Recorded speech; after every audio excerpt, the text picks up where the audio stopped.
If a homestead were run like a capitalist system, where everyone operated on self-interest, prioritizing personal gain over collective survival, it would be a microcosm of the same systemic failures we see in modern nations under unchecked capitalism. The homestead would start as a functional unit, but as individualism took precedence over cooperation, inefficiency, exploitation, and eventual collapse would be inevitable. The father, instead of viewing himself as the backbone of the family, would approach his labor transactionally. He wouldn't chop firewood unless he was compensated, wouldn't repair the barn unless he could charge a fee, and wouldn't teach his skills to his children because that knowledge would give them leverage over him in the future. He would hoard resources, not for the family's security, but to negotiate power over others.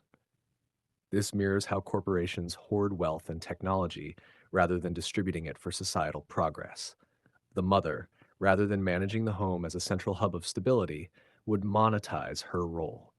Meals would no longer be prepared out of necessity, but would be rationed or sold to the highest bidder. She would charge for cleaning, childcare, and education, ensuring that the children who could pay received the best care while the others were neglected. This is exactly how privatized healthcare and education systems operate. Those with money get access, while the rest suffer in deprivation. The six children raised in this hyper-competitive environment would quickly internalize the idea that survival depends on outcompeting their siblings rather than collaborating with them. The eldest might exploit their physical advantage, charging fees for protection. The more intelligent ones might withhold knowledge or charge for tutoring. The physically weaker children would be left behind, struggling in a system designed to benefit those with initial advantages. This parallels the wealth gap in capitalist societies, where the rich pass down advantages and the poor remain trapped in generational poverty. Tasks essential for the homestead's survival, tending to livestock, growing food, fetching water, would become fragmented, inefficient, and profit driven. No one would do any work without a direct and immediate benefit.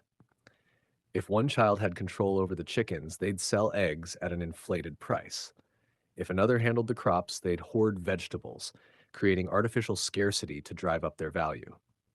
The homestead would no longer function as a self-sustaining unit, but as a dysfunctional market where essential services are monopolized, resources are unequally distributed, and survival becomes a daily struggle.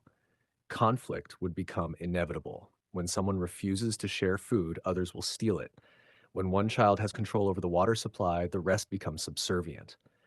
Deals would be made, debts would accumulate, and soon resentment and violence would take over.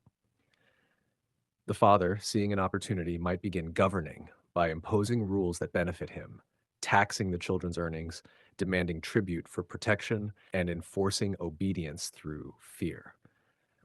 This mirrors how governments, once established for collective well being, become mechanisms of control and taxation that serve those in power rather than the people.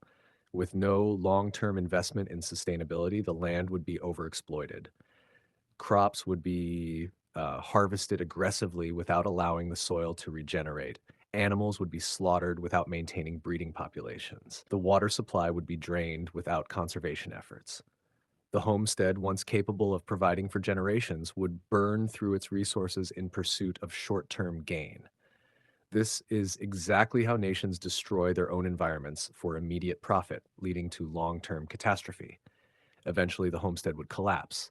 The land would be barren, the animals dead, and the children, rather than inheriting a thriving system, would be left with nothing. Some would flee, searching for new opportunities, while others would turn on each other in desperation. The father, realizing too late that his power was dependent on the system he helped destroy, would find himself ruling over nothing. This is the fate of nations driven purely by capitalistic greed. An elite, few profit in the short term, while the majority suffer.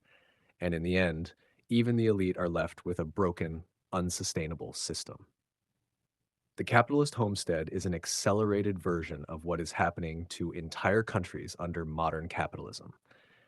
What should be a system of shared resources and long term stability is instead one of short term profit, artificial scarcity, and inevitable collapse.